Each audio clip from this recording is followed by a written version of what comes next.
Trump's D.C. crackdown, a political spectacle with real consequences. President Donald Trump's militarized crime crackdown in Washington, D.C., is more than a policy move. It's a revealing political moment. Once again, it has laid bare Democrats' struggles to counter his relentless law and order rhetoric, as well as the internal divisions he has exploited to win before.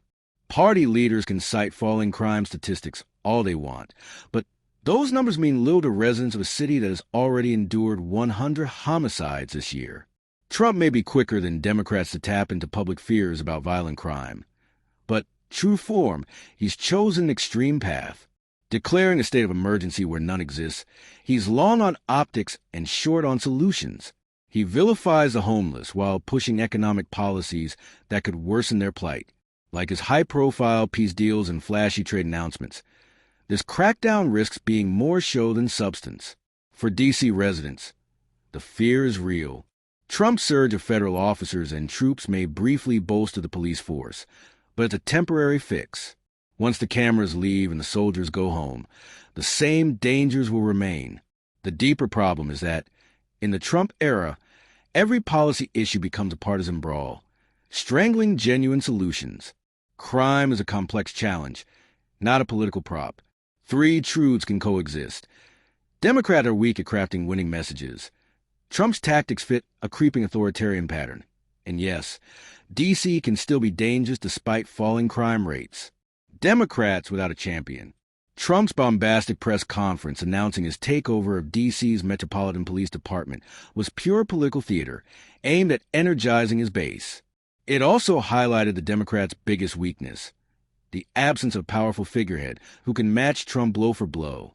9 months after the last election, and more than a year before the next, the party has no one with the skill to cut through Trump's flood-the-zone politics. Bill Clinton and Barack Obama mastered the art of speaking to multiple constituencies at once, blending empathy, pragmatism, and persuasion. That skill is missing in today's Democratic response. Instead of speaking directly to fears about safety, leaders defaulted to labeling Trump a power-hungry dictator. While not inaccurate, the message failed to connect with voters' immediate concerns.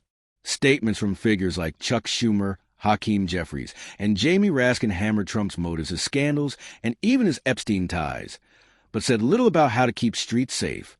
It's the same political misstep as in the last election. When Democrats ignored public anxieties about immigration and inflation, they handed Trump the opening to offer his own extreme solutions. Some Democratic strategists are pleading for change. Consultant Chuck Rocha put it bluntly, "Democrats, listen to me. Talk about wanting safe streets and safe neighborhoods, while also saying we don't need federal troops patrolling them." The messaging trap. Crime and justice have always divided Democrats, pitting the party's left and right flanks against each other, and forcing uncomfortable debates about race and policing. In the 1990s, Clinton and then Senator Joe Biden tried to shield the party from GOP soft-on-crime attacks with sweeping crime bills that expanded police powers, increased prison sentences, and introduced three-strikes laws. It worked politically, but it also fueled mass incarceration, particularly for Black Americans, and came back to haunt Democrats decades later. Trump's playbook is a throwback to the Nixon-Reagan era. Paint Democrats as weak, portray criminals as irredeemable villains, and frame extreme crackdowns as the only solution. It's far easier to demonize than to deliver results. If Democrats don't find a credible, centrist crime message before 2028, they risk another electoral beating. Tony Blair offered a blueprint in the UK with his tough on crime, tough on the causes of crime slogan, balancing enforcement with prevention. The Democrats' best shot at that kind of political triangulation may lie with their governors, like Maryland's Wes Moore, who reduced violent crime in Baltimore without calling in the National Guard. Trump's theater over substance. While Democrats stumbled, their core critique isn't wrong. The biggest criminal event in recent D.C. history, the January 6th insurrection, was incited by Trump himself. If he truly cared about law and order, he wouldn't have pardoned 1,600 violent offenders and police assailants.